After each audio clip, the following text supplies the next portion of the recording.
Hello dear children, this is 11th standard Gujarati lesson 12. It is on page 53 now. We have seen first video માં આપણે જોયું page 52 સુધી અને 53 નું half આપણે જોયું. શ્રી કૃષ્ણ અને કર્ણનો સંવાદ ચાલતો હોય છે એ જોયું કે કર્ણ માતા જ્યારે પ્રેમ આપે છે ત્યારે કેવી અનુભૂતિ થાય છે એનું એ વર્ણન કરે છે. જોઈએ પેજ 53 પર. કર્ણ કહે છે, ભગવાન, હું દુર્યોધનનો ત્યાગ નથી કરતો. તેનું મને આજે ઘણું દુઃખ છે, પણ એણે મને મોટો કર્યો. બીજા જ્યારે અવગણતા હતા ત્યારે મને કપરા સમયે એણે મારો હાથ ઝાલ્યો. તેને તજવો એ ક્ષાત્ર ધર્મ નથી, એ ક્ષત્રિય ધર્મ નથી. એના કરતાં તમારા હાથનું મૃત્યુ શ્રેષ્ઠતર લાગે છે. કૃષ્ણ કહે છે, અહો સંસાર કેવો સંકુલ છે. તેમાં રસ્તો હોય છતાં રસ્તો લેવાતો નથી. અમૃત છે છતાં પીવાતું નથી. પણ કર્ણ, તને હું એટલું જ કહું કે ક્ષાત્ર ધર્મ એટલે ક્ષત્રિય ધર્મ કરતાંય એક ઉચ્ચતર વસ્તુ છે. તે છે કશાય આવરણ, કશાય અભિધાન વિનાનો માત્ર ધર્મ. તે ધર્મને જે જાણે છે, જે આચરે છે, તે ક્ષત્રિય છે. તે ધર્મ તને એક દહાડો દેખાડે ત્યારે તું સમજીશ કે પરાક્રમ અને ક્ષાત્રત્વ એક નથી. અશ્વત્થામા ને અર્જુનની જેમ અલગ અલગ છે. એટલે અશ્વત્થામા અને અર્જુન એ બંને કેરેક્ટર જેમ અલગ છે તેમ આ પણ અલગ છે. અશ્વત્થામા એક ઋષિપુત્ર હોય છે અને અર્જુન ક્ષત્રિય પુત્ર હોય છે. તો બ્રાહ્મણ, ક્ષત્રિય, વૈશ્ય એવા બધા કેટેગરી છે. એમાં ક્ષત્રિય એ યોદ્ધા કહેવાતા. કર્ણ કહે છે, ઝાખું ઝાખું દેખાય પણ છે, પણ હવે હું બહુ આગળ નીકળી ગયો છું. પાછું ફરાય તેમ નથી વાસુદેવ. એટલે હું દુર્યોધનને સાથ આપી રહ્યો છું. એણે મને સાથ આપ્યો હતો, એટલે મારો હવે સમય છે એને સાથ આપવાનો, so that I can not leave him. Shri Krishna કહે છે, તને અભિષ્ટ હોય તે કર. મીન્સ વોટ એવર તને યોગ્ય લાગે એ તું કર. અને જવા માટે પગ ઉપાડે છે. કર્ણ કહે છે, પણ મારી એક વિનંતી છે, મારી એક રિક્વેસ્ટ છે. તમને અને માતાને હું જ્યેષ્ઠ પાંડવ છું તે ધર્મરાજને ન કહેતા. તેમનું કમલ કોમલ અંતઃકરણ હું જાણું છું કે યુધિષ્ઠિર એ જ્યેષ્ઠ પાંડવ છે. ધર્મરાજ એને કહેવાય છે. હું જાણું છું તેઓ જાણશે તો યુદ્ધ આરંભ જ નહીં કરે. ને બીજી તરફ વાત નહીં કરતા ગાંડીવ ધનવા કિરીટીને આ વાત પછી ફાલ્ગુનીની બંધુપ્રીતિ ને સૌહાર્દ ગાંડીવની પણછને તુરી તાણવા ન દે, તે પછી મને પ્રતિસ્પર્ધી જ ન સમજે. મારામાં હવે પ્રતિસ્પર્ધીની યુયુત્સા નથી. શ્રી કૃષ્ણ હવે ઉપર કુંતીને માથું નમાવીને એ નમસ્કાર કરે છે. ગાંડીવ ધનવા કિરીટી એટલે અર્જુનનો શબ્દ એ છે. પણછ એટલે ધનુષની દોરી, જે ધનુષ બાણ. ધર્મરાજ યુધિષ્ઠિર માટે મેં કીધું છે, તમને સમજાવ્યું આગળ. સૌહાર્દ એટલે મિત્રતા. માં વિજય તો તમારો જ થશે, પાછો કહે છે કર્ણ. પણ પાંડવો 5ના 5 રહેશે. અર્જુન હણાશે એટલે અર્જુનનું મૃત્યુ થશે તો હું જીવતો રહીશ, અને હું હણાઈશ તો મારું મૃત્યુ થશે તો અર્જુન રહેશે. કેટલો સરસ મા અને દીકરાનો પ્રેમ ચિલ્ડ્રન, કે પાંડવો 5 અને આ એક કર્ણ છઠ્ઠો એમ કહેવાય. પરંતુ કર્ણ કહે છે કે યુદ્ધ થશે તો કાં તો હું મરીશ ક્યાં તો અર્જુન મરશે. બેમાંથી એક જ મરશે, એટલે પાંડવો 5ના 5 રહેશે. સચ અ બ્યુટિફુલ થોટ. કુંતી કહે છે એને વહાલ કરીને, આલિંગન કરીને, બેટા, હું તો 6ની આશાએ આવી હતી. 6ની આશાએ આવી હતી. મીન્સ 6 મારા બાળકો છે એવી આશાએ આવી હતી. કર્ણ કહે છે, સહેજ વહેલા આવ્યા હોત તો માં, તમે સહેજ વહેલા આવ્યા હોત તો તમારી પાસે 6એ 6 દીકરાઓ રહેતે, એમ કહે છે. સો ડિયર ચિલ્ડ્રન, કુંતી માતા અને કર્ણનો સંવાદ આપણે સાંભળ્યો. કેટલાક ક્વેશ્ચન આન્સર્સ છે એ તમારા નોટબુકમાં લખવાના છે. કર્ણ અને કુંતી ની મૂંઝવણ આપણા શબ્દોમાં જોઈએ આપણે કે માતા કુંતી કર્ણને પોતાના પક્ષે લેવા આવે છે ત્યારે બંને વચ્ચે ડિસ્કશન થાય છે અને આ ડિસ્કશનમાં કુંતીનો પુત્ર પ્રેમ અને કર્ણનો માતા પ્રત્યેનો આદર તો જોવા મળે જ છે, પરંતુ તેની સાથે બંનેની મૂંઝવણ ચિંતા પણ જોવા મળે છે. કર્ણના જન્મ પછી કુંતીએ તેને નદીમાં વહેતો મૂક્યો અને અધિરથ નામના સારથીએ એને મોટો કર્યો, ઉછેર્યો. તે માટે કુંતી લાચાર હતી અને કુંતી કહે છે કે સ્ત્રીઓ માટે લજ્જાનું આવરણ ભેદવું બહુ કઠિન હોય છે. કુંતી કર્ણને પોતાની સાથે રાખીને જીવાડી શકી હોત, પરંતુ કર્ણ જીવી શક્યો ન હોત.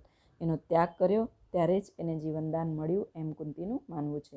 કર્ણને માતા કુંતી પ્રત્યે આદર છે, પરંતુ એની પરવશતા તેને મૂંઝવે છે, કારણ કે એ દુર્યોધનને સાથ આપે છે. કુંતીએ નદીમાં વહેતો મૂક્યો ત્યારે અધિરથ તેને પોતાને ઘેર લઈ જાય છે અને મોટો કરે છે, એટલે તે સારથી પુત્ર ઇટ મીન્સ સૂત પુત્ર કહેવાય છે. ક્ષત્રિય હોવા છતાં તે ક્ષત્રિય ન બની શક્યો, જેના ત્યાં મોટો થયો એનું જ નામ મળ્યું એને. સૂત પુત્રને નહીં વરું એમ દ્રૌપદી એનું અપમાન કર્યું હતું ભરી સભામાં. કર્ણને ખબર છે કે દુર્યોધનની નૌકા બંદરે પહોંચવાની નથી, મીન્સ દુર્યોધન યુદ્ધમાં જીતવાનો નથી, તેમ છતાં એ દુર્યોધનની નૌકામાં પગ મૂક્યો છે, એટલે દુર્યોધનને સાથ આપે છે અને હવે વિશ્વાસઘાત કરીને નરકમાં જવા માટે ઈચ્છતો નથી. તો આ બંનેની મૂંઝવણો છે. કુંતીનું ચરિત્ર ચિત્રણ જોઈએ તો કુંતી પાંડવોની માતા છે, તેમ કર્ણની પણ માતા છે. કર્ણના જન્મ પછી લોકલજ્જાને કારણે તેને નદીમાં વહેતો મૂકી દીધો એણે. એ અધિરથે મોટો કર્યો છે. કુંતી કહે છે કે કર્ણને એ મોટો કરી શકી નહીં હોત, તે માટે અપરાધી છે અને કર્ણ તેનું અપમાન કરે છે. અવમાનના કારણે તેને અપમાન કરે તે માટે લાયક છે એમ કહે છે. કર્ણને રંગભૂમિ પર કવચ કુંડલે શોભતો જોઈને એને પોતાને દીકરા પ્રત્યે વહાલ ઉભરાય છે. અર્જુનને ચેલેન્જ કરતો જોઈને એને દુઃખ થાય છે. કુંતી ક્ષત્રિયાણી છે અને તે કહે છે કે પીડિતો માટે મારા બધા પુત્રો ખપી જાય તો પણ હું ગૌરવ પાત્ર બની શકું. મારી આંખમાંથી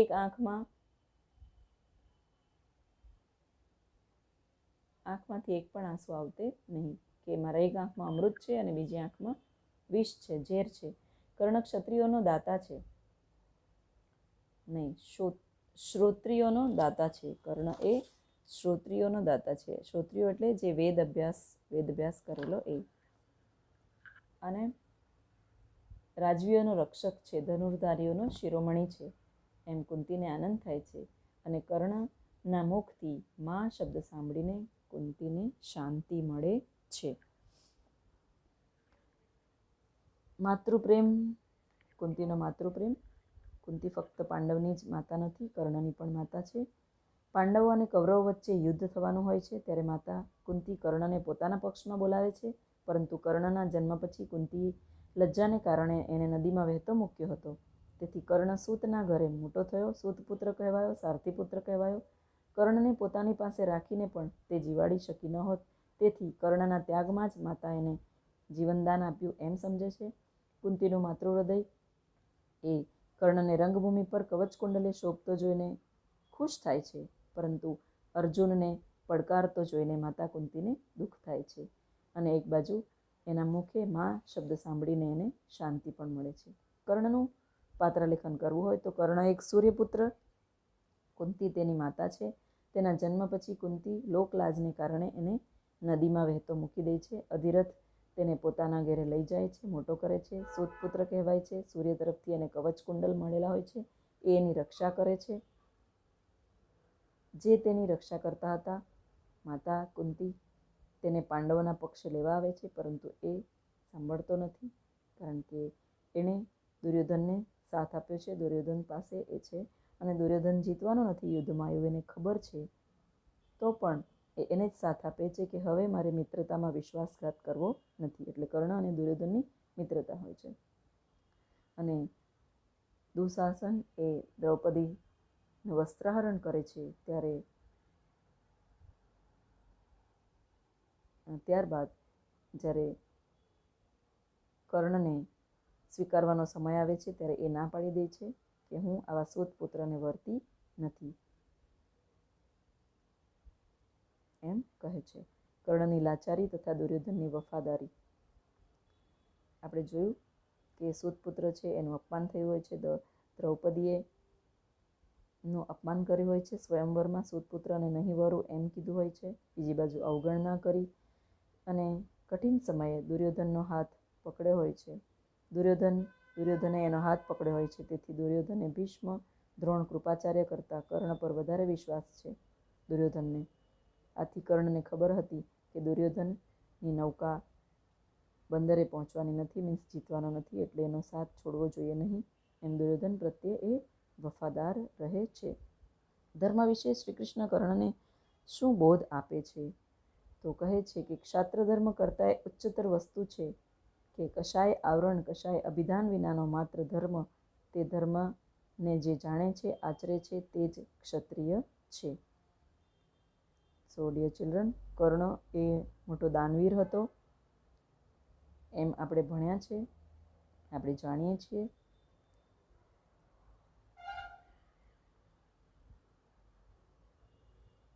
વીરોને માટે કઈ બાબત કઠિન હોય છે? લોકાપવાદનું પડ ભેદવું કઠિન હોય છે. એ વીરોને માટે અપવાદરૂપ હોય છે. કર્ણ કોને અર્ધમૂર્ત ગણાવે છે? સતીત્વ વિનાની નારીને, યશ વિનાના પુરુષને કર્ણ અર્ધમૂર્ત ગણાવે છે. શ્રી કૃષ્ણ કોને દુર્લભ દ્રશ્ય કહે છે? કૃષ્ણ જનની અને સંતાનના મિલનને દુર્લભ દ્રશ્ય કહે છે. અને શ્રી કૃષ્ણને કેવું સુખ સંસારમાં ફરી નથી મળ્યું?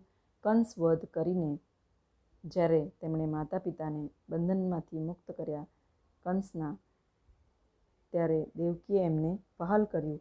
તે સમયે જે એમને પ્રેમ મળ્યો એવું સુખ એમને સંસારમાં ફરી પાછું મળ્યું નથી. I hope children you got it the lesson.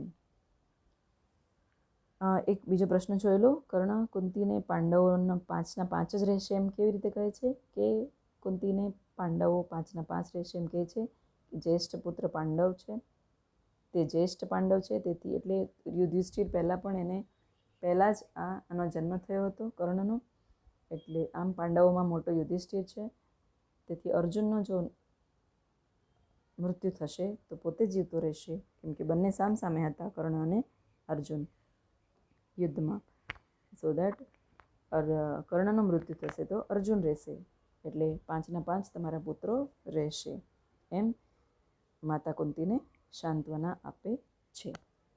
Thank you dear children. Question answers લખજો.